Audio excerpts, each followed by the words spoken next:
Today on Locked On Red Wings, should Detroit sign Steven Stamkos?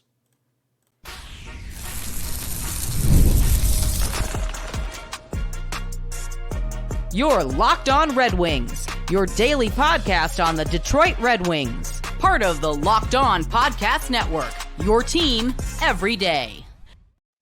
Welcome back to the Locked On Red Wings podcast. We are your hosts, Brian Fisher and Scotty Bentley. I'm a formerly a broadcast producer of 97.1 The Ticket, where Scotty's the host over at Locked On Tigers, as well as a freelance journalist for the Detroit News. Excuse me while I adjust my brightness.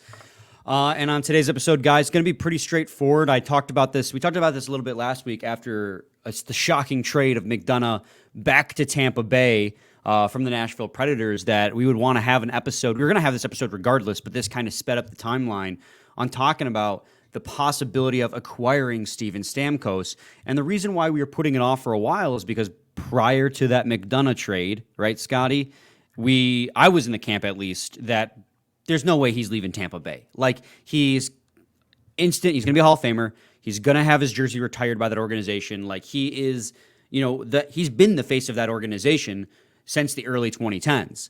So I was like, there's no way he leaves. It's just like last time where it's going to go to the day of the free agency, not exactly one for one, but it's going to go late into June for contracts. And then right as people are actually going to believe he's going to be a free agent, they're going to re-sign him. But the trade for McDonaugh and his 6.75 cap hit threw an entire wrench in that opinion of mine. And now my opinion's kind of changed, because they're going to have to do some finagling if they want to keep Steven Stamkos. So we're going to have this conversation now before the issue resolves itself and the topic's moot. So, Scotty, happy Tuesday, first of all. How you doing? I'm doing well. Yeah, Wednesday, I guess. Oh, yes, you're right. We're recording this on Tuesday, but it's Wednesday's episode. So that's kind of where we're going to go today. And I think the first question in terms of this conversation, Scotty, is, I guess, really, do we really believe Stamkos is going to leave Tampa Bay? Because, like, there's still part of me that's like, I just can't. It's hard to picture, isn't it? Yeah, I still lean no, to be honest. You kind of alluded to it there a little bit. Like, the trade certainly makes it more complicated. Like, right now, today, like that, it would be very, very difficult for them to work that out. But there's still plenty of time between now and free agency. There's still a very long summer left. I still kind of fully expect them to make some more moves, open some space to be able to extend him and bring him back, or re-sign him rather. I maybe it's just a mental hurdle that I have where, like, I can't see him not there. Maybe that's just it, and this isn't really like intelligent analysis, and it's just my brain being like, I don't know how, like, I can't really see him anywhere else after him being there, like most of my life. But I still would be shocked if we got a notification that was like he's going to 31 other teams. I still think that there is plenty of time for them to rework the cap and open some more space. Now that they've obviously taken a little bit of money on, there's still plenty of time for them to kind of have water find its level, open some more cap space up, and re-sign him. Yeah, it's just, I'm with you where it's really hard to picture him with 31 other teams, and that's why I was so vehemently like, they'll figure it out. They're going to figure a way to re-sign him. But the team's biggest need going into the offseason was defense, and Ryan McDonaugh at his 6.75 is still a real quality defenseman. So it actually makes sense to then reacquire him to improve upon your biggest need. That cap hit situation, though, with the acquisition of Ryan McDonaugh, they only have about $5 million in cap space. Steven Stamkos is coming off a 40-goal season and a contract that was paying him $8.5 million, which, mind you, was signed by or with Steve Yzerman as the general manager. So, like, you're looking at a guy who years ago, yeah, it was 8 years ago, and so the cap's going. Senior year of high school, he signed that deal. Right, like, don't make people. Don't do that to people. Don't do that to people. They're gonna come after you. So the acquisition here of Ryan McDonaugh, like, there's no way Stamkos is gonna take less than $5 million. That would be an all-time, what do they call that, hometown discount for the Tampa Bay Lightning. But on top of that, like, they have roster spots they have to fill. So, like, it's not even possible for him to eat up that last $5 million because then they wouldn't have a team to roster. Like they would not have at least the minimum 20 it would probably take to roster a team, 2 goalies and 18 skaters, right? They still have other holes on the roster they need to fill. So there's 2 things that are going to happen here. Either they're going to trade away or buy out players, or they're going to let him walk. And I still lean on that side of like, okay, there's no way they're going to let Steven Stamkos walk away. So they've got to have something else in them. They got to be cooking something else up. But it's really hard. It's really hard to picture him taking anything less. So it takes me to the next point. Go ahead. No, like that is I don't want to jump the gun on your next point if this is the same one, but like this really just comes down to what kind of term is he going to look for? Like what kind of contract is he looking for? Because you're right. I don't expect him to take like a massive hometown discount. Maybe a little bit if they can. I don't know. Convince seems like a weird word to use here, but like you know what I mean. Like I guess maybe there's a world in which he can take a little bit of one and you know the hometown discount. But at the end of the day, like this is a dude that made what 8.5 in his previous one and just still had a point per game 40 goal season. Like I know like the age, like he won't get the term, he won't get the length that he did obviously in like his previous one or really probably anywhere close to that, but he's still going to get paid. And like that's really what it comes down to. If you think that he is going to sign for less than maybe people expect or take some sort of a hometown, then he's probably going to end up staying there and they'll figure out an amount and then work their roster to clear that much room. But if not, then that opens the door for other teams, and then obviously that opens the door for the conversation of is whatever term or whatever AAV he's going to ask for going to be worth it in the Red Wings' eyes. Well, and here's the thing too, right? We keep saying it's hard to picture him leaving.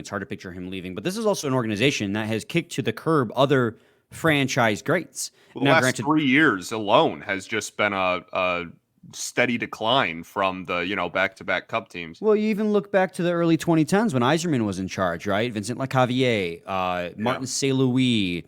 Even recently, Ryan McDonaugh, right? Wow. Like Ben Bishop. You remember the St. Louis? You remember that whole saga? Yeah. Holy cow. There were a lot of franchise greats on those Tampa Bay Lightning teams that, came from the 2004 Cup and even then helped stay along for their Cup final appearance in 2010, 2011, one of those 2 seasons. And Yzerman's like, this isn't going to work. We need to get younger. He kicked them out, brought in other guys, and retooled the entire the acquisition. And not Jonathan Drouin wasn't a franchise great by any stretch of the imagination, but people were really high on his ceiling. Well, Yzerman didn't like what he saw, so he traded him for Mikhail Sergachev. So this is an organization who, and if Julian Brisebois is anything like Yzerman in terms of general management, this is an organization that's not afraid to let franchise greats walk to keep their window open as long as possible. And this is a team that doesn't have a first-round pick or any picks in the first 3 rounds and 2 rounds in the next 2 drafts. Yeah. So they've got to capitalize on whatever window they have left. So on one side, it doesn't make sense for them to allow Steven Stamkos to walk because he's a 40-goal scorer. But at the same time, to keep that window open longer, you almost have to shed that potential cap to bring in cheaper bodies. I don't know, because you still have Kucherov, right? Who's like 100-point. It's an interesting position to be in because I do think they could let him walk, but I don't think Stamkos wants to. Yeah, I can't imagine he does either. But in the same breath, we're talking about keeping their window of contention open as long as possible. I mean, like I just said, they've been on a very linear decline ever since their last Cup, right? They made it 3 years in a row. They won. Back-to-back, made it and lost. And then back-to-back, made it, lost, and then have gradually just gotten eliminated earlier and earlier, I feel like, each year. They are – and obviously the regular season point totals have been on a decline over the last 4 years as well. So it's yes, you want to keep the Cup window open as long as possible.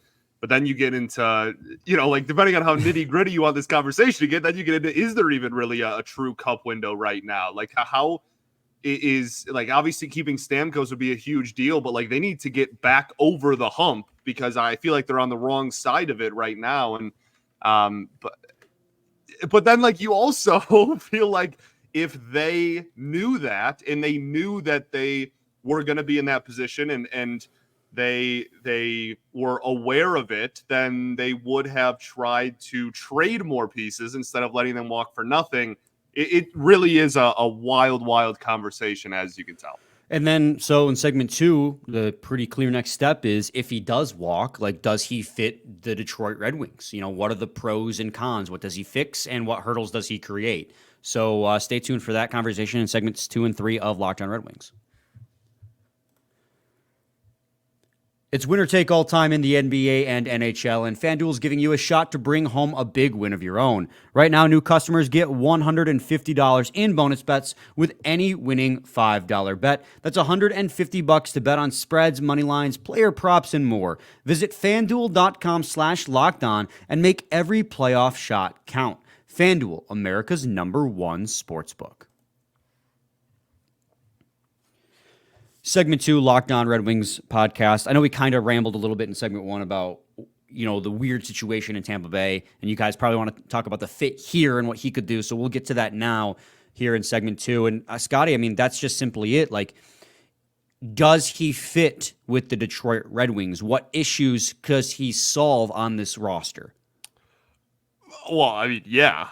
If I got a notey that, you know, Steven Stamkos was joining the Wings tomorrow, I'd you know, do a dance. Like, obviously, that's he's a fit there, and for someone as well, you know, we've been talking about it feels like already nauseum this entire offseason already, just that this team desperately kind of needs another top 6 forward. On top of that, you can get a guy that can add to your center depth up the middle if you so choose. Like, I don't know, man. Like, yes, I feel like this is, no matter where you slot him in that top 6, like, yeah, that immediately addresses the lack of top 6 that we've been talking about for quite some time. I don't really care where you put him in the lineup, and you know, especially if Kaner leaves. But that's really the big either way. Like, you kind of had 5 solidified top 6 guys this season with Kane.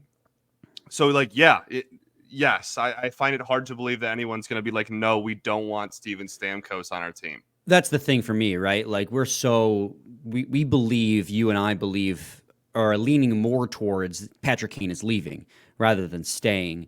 And to, you know, more power to him, right? You know, we've talked about it. He took a gamble on himself and it paid off, and he's going to get a payday and probably some term from a team in the NHL, and he's going to be productive for him. I still hope it's the Red Wings, but if it's not, a guy like Steven Stamkos could come in and kind of fill that void. Not to say that they're same players, right? Like, Patrick Kane's very much more of, you know, a playmaker. He, you know, scored 20 goals for the Detroit Red Wings still, where Patrick Kane's a finisher, or Steven Stamkos rather is a finisher. There you go. I mean, but it fills that scoring power need on the top 6. You know, the total points wise, he had 81 points in 79 games this year. I think it was his age 34 season. He's 34 now, so he'll be 34 going on 35 next year. He had 40 goals this year, Scotty. He had 40 goals. Yeah, he had a 40. I think that's, like, when we're talking about fit, that's like the biggest thing. There's a lot to break down about his game, and we'll get to his downsides. But can the Red Wings really turn their nose up on a 40-goal scorer? I don't know many, you know, I think that's going to be a big draw for a lot of teams in the NHL, despite his age. And this is a guy who consistently at least hits 30 goals, right? He played 81 games last year. He had 34 goals. He played 81 games the year before that and scored 42 goals and had 106 points. The first time in his career he had 100 points. So he's gotten, I won't say he's gotten better, but he's been healthier as his 30s has gone on. Because remember, early in his career, he was very injury prone. At times, people wondered like if he was going to have to retire early because of those injuries. But now, finally, in the latter half of his career, he's a more consistent player, and he's an absolute beast on the power play. The bulk majority of his points came on the power play. He had 39 power play points, and half of his goals, 19 of his 40, came on the power play as well. So he helps boost up your special teams, which was already top 10 to begin with. And of course, to what you said, he's still a top 6 guy. I think he's going to probably be a top 6 guy for any team he's on up until he decides to retire. Yeah. Now, I know in terms of time on the ice, I think he was number 6 for the Tampa Bay Lightning in total time on the ice. But like, this is a guy who, you look at the Detroit Red Wings needs and the holes that they have, like, he's an upgrade almost over, and he plays mostly winger. He's an upgrade over almost any winger the Red Wings could possibly have out there in the top 6. That's my point, is like, you could, you could put him anywhere. Do you want to turn back the clock and throw him up the middle? I don't think that would be the prototype. I don't think that would be like, and I don't think that's like the plan if they were to bring him in. But like, I don't know, even if they tried that, like, I don't think people would be upset. You know what I mean? Like, you could throw him anywhere, like literally anywhere. And I think people would be like, yeah, like, I'll gladly take, like, Stammer anywhere. Yes. Is there a fit? Yes. I think, like you said, it's probably on the outside, but that is something, you brought in DeBrincat last year and you were like, oh, like, we want him to hopefully be that 30 to even 40 goal scorer. This is a guy who has a lot more of a track record, has done it a lot more consistently, and is going to be probably instantly, despite his age, instantly the best goal scorer on your team, no matter where he is in the lineup. Absolutely, but that also comes with its own host of issues, too, if you want to get into the negatives. And there was actually a little bit more detractors to him than I thought when I first initially looked into it. Because when I first started looking into it, I'm like, it's Steven effing Stamkos. Of course we want him. But there's a lot of things to keep an eye on, too, right? Like, even outside the cap. One of the big pros he is he's a power play merchant. Like, he's so good on the power play. But he doesn't offer a whole lot on the defensive side of the puck. And one of the big things that Steve Yzerman keeps perpetuating is that this team has got to be better defensively. Does Steven Stamkos help you get better defensively? I don't know if he does. I don't think, honestly, would go out on a limb and say he doesn't. On a Tampa Bay Lightning team that made the playoffs, relative to his teammates, he was negative Corsi, just by like -1. So he basically broke even. But like at 5-on-5, he's at 5-on-5, he was a negative relative player compared to his teammates. And only 32 of his points and only 14 of his goals this season came at 5-on-5. So you're seeing that dip in 5-on-5 production begin to dip for Steven Stamkos as he gets a little bit older. And those are all things that like I'm keeping an eye on, as this is a player who also, relative to his teammates, got a lot of offensive zone deployments. He did play against the other team's toughest competition. He often does play against the other team's top line. I mean, he's a top 6 forward. Yeah, but he's a top 6 forward, so that's to be expected. But he did, like Patrick Kane, honestly, very similar deployments. In fact, I have the thing up, so I'll share the screen. You can see the deployment for Steven Stamkos was nearly identical for Patrick Kane. As right here is Patrick Kane and here's Steven Stamkos. You can see right here that their deployments are almost identical, and they got nearly identical production in terms of points per game. Stamkos just barely on the negative Corsi 4 relative side, but just barely. So, like, the biggest issue for me here, Scotty, is does he create more issues on the defensive side of the puck, and is it worth what he's going to want to be paid? Yeah. Would you have rather have not signed Patrick Kane? Oh, are you talking? What do you mean, like? Just in general, like, he offered nothing on the defensive side of the puck, but he was obviously one of our most productive offensive players. And obviously, if you can't have a whole team of those, and we've talked about the loan system so much, and I fully understand that. But like I was very, we both, me more so, was very wrong about that whole situation, and I certainly wouldn't go back and not do it just because Kane was a liability defensively for most of the season. So if he is legitimately going to be your best goal scorer the second he puts pen to paper, right, then like I'll live with not even, I mean, those metrics you just brought up, not even like the worst defense you've ever seen. I'll take slightly negative, possession metrics if he's instantly going to lead your team in goals the first season he's here. Well, and to add on to what you're saying too, right? Like, what leads to good defense? Having the puck. Yeah. You know what? Having guys like Patrick Kane and like you saw it. Patrick Kane, right? He is known as not being a good defender, But his Corsi 4 relative, his shot attempts relative to his teammates was blue, was in the positive. And that's because when Patrick Kane's on the ice, the Red Wings possess the puck more, which means you get more shot attempts for rather than against. The other team can't score when you have the puck. Exactly. So, like, while in the defensive zone, there is a lot left to be desired.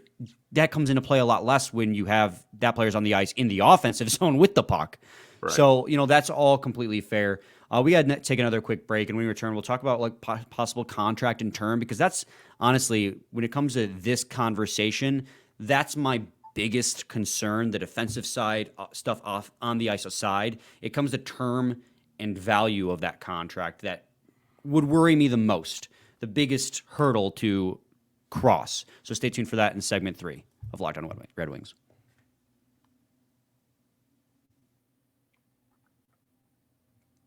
Segment 3, Locked On Red Wings podcast. Scotty, finally, I mean, what kind of contract would it take to get a guy like Steven Stamkos here? I just said it. He's coming off a 7-8 year contract where he paid $8.5 million.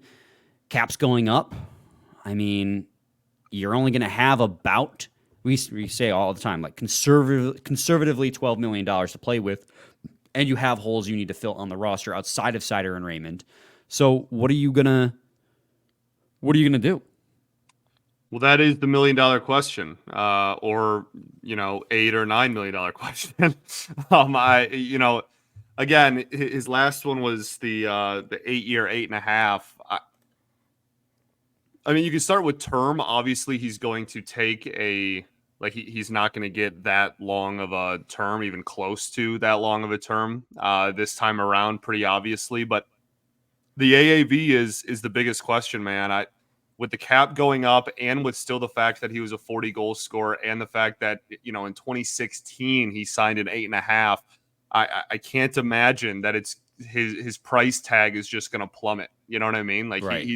He's still going to be one of the higher paid players in the entire NHL if you go by AAV, and that's going to be the price you have to pay, man. Like that's.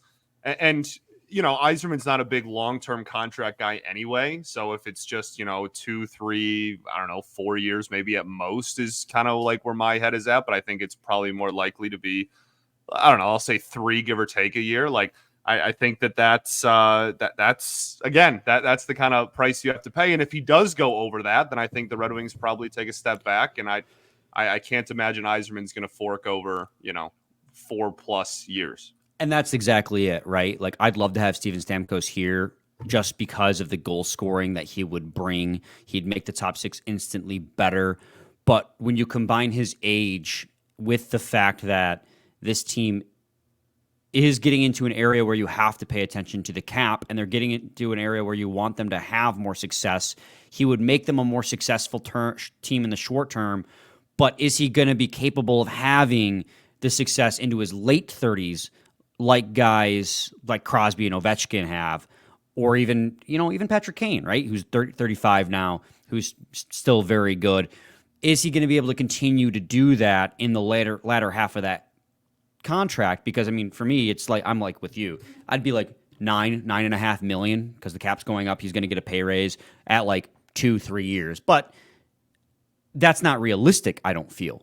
Because for Steven Stamkos, if he hits the free agent market, he's looking at this contract to probably carry him to his retirement. So he's going to be looking for 4-5 years. And when it comes to teams with cap, yes, the Red Wings are that team, but the Red Wings also have something lack something that other cup contending teams whose windows may be closing have. And that's desperation.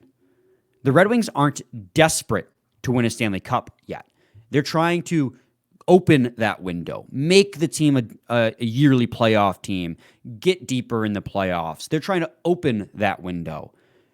Some of these other teams, your Vegas Golden Knights, your Pittsburgh Penguins, your Washington Capitals, while they may be cap-strapped, just like the Tampa Bay Lightning are, they're desperate to win before their window closes. And so for them, it's not about the future. We, as Red Wings fans, keep talking about the future because we haven't gotten to our cup-winning window. For those teams, it's about winning it now. And so it's the same thing I've said about Patrick Kane. There's going to be a team that's desperate enough to win, that's going to give him the term that he wants and the contract that he wants. And it's going to benefit him because he's going to a team that's more ready to win now than Detroit is to bring him in and hopefully win another Stanley Cup. So he might get that 4 or 5 year contract he wants from that desperate team, but the Detroit Red Wings aren't there. And I think that is the biggest hurdle, because I don't think Steve Yzerman is going to want to give him too long of a term for a guy who's in the latter half of his 30s. I don't think Stamkos is going to want to come to a team that's not in a position to win right this instant, as well as, not going to want to offer him the term that he wants. So that's the biggest hurdle for me when it comes to negotiating a contract with Steven Stamkos. But that doesn't mean, I don't want him. Of course I wouldn't want him if it's possible. It's just I don't know how realistic asking for a guy like Steven Stamkos at age 34 going into his age 35 season would be. For sure, yeah. So pretty fascinating. There's a whole breakdown in an article on The Athletic. Dom at The Athletic. He has a really hard last name, so he just calls himself Dom at The Athletic. Lushizm, I think. Has a, obviously a really prominent hockey writer, and has a model that he uses to kind of help determine market value for free agents every year. And this year, his model, so again, this is just his, calculations on his end. This isn't like gospel or anything, but his model has Stamkos at a market value of $8.9 million this year. And then the more years you add on, slightly the money lowers, obviously. So over 2 years, it goes down to 8.6, and then a 4-year deal would be 8.1. So again, obviously that is not just like hard set. That's guaranteed what he's going to be paid, but that is what, a really prominent person in the hockey world that does this kind of stuff every year has his market value at using his model. So that's the question, right? Is that something that the Wings are willing to pay over the next 1 to 4 years? I have a very hard time believing he's going to get a 1-year deal. So, is that the kind of the price tag that you're comfortable paying over the next several seasons? And then to your point, is there other teams on there that are willing to even blow that number out of the water because they want to win right now, and the Wings are not, as you said, that desperate to put up a 9.5 AAV type of number if push came to shove? And I think at the end of the day, which is full circle moment, we can go back to the start of the show. I think of all 32 teams in the NHL, the one that is most likely to put a desperation price tag on Steven Stamkos's head and bring him back and really kind of blow all projections out of the water would be the Tampa Bay Lightning. So I think that is still why I would love Stamkos. Obviously, getting Stammer at this point, at any point, would be awesome. But at the end of the day, the team that he's on is probably the team that is most desperate to keep him, for not only just the sake of, marketing and publicity and not letting go of a franchise legend, but also just their timeline, as you alluded to there. I think that it just makes all the sense in the world for them to still just figure out a way to bring him back somehow. It's basically the end of all of our conversations in regards to trade hypotheticals or free agent hypotheticals. Our answer to should they sign/trade for this player is always yes, if. It's always that if, right? So for us to be comfortable with that acquisition, certain things have to work out. And unfortunately, what we want to work out isn't always what is realistic. And I'm right there with you, right? It just seems really hard to believe he leaves, and if he does leave, for him to come to a team like Detroit. But that being said, if, like you said at the beginning of the episode, going back to the beginning again, if you got that noti today that Steven Stamkos signs with the Detroit Red Wings, you'd be pumped, because for the immediate future, he makes this team instantaneously better. He brings 40 goals to the table. At the bare minimum, 35 goals to the table. But it's just that long-term outlook of the team going forward that I would be worried about with the aging player on a bloated contract. Sure. Yeah. I I'm not as worried about him because, again, I don't expect Yzerman to hand out, like a 4, 5, 6 year like deal to him. I'm not really worried about like us looking down the road and being like, oh, wow, I regret this. I genuinely, my biggest thing is just like, I think there's teams that are willing to go over what the Wings would be willing to go over. I think that's really desperation. All it is. Yeah. So good conversation. We'll have a lot more of these and trade hypotheticals and draft profiles as the offseason drags on because we have another month left until free agency hits. So Word. Stay tuned for that and more on Locked On Red Wings. A lot of draft profiles, too. A lot of draft profiles. Hoping to bring you guys another one this week and at least 1 or 2 more next week. So stay tuned for that. Scotty, you got any final thoughts, bro? We ball, baby. We ball. We'll be back with a new episode tomorrow. Same time, same place. It's your team every day. Every day.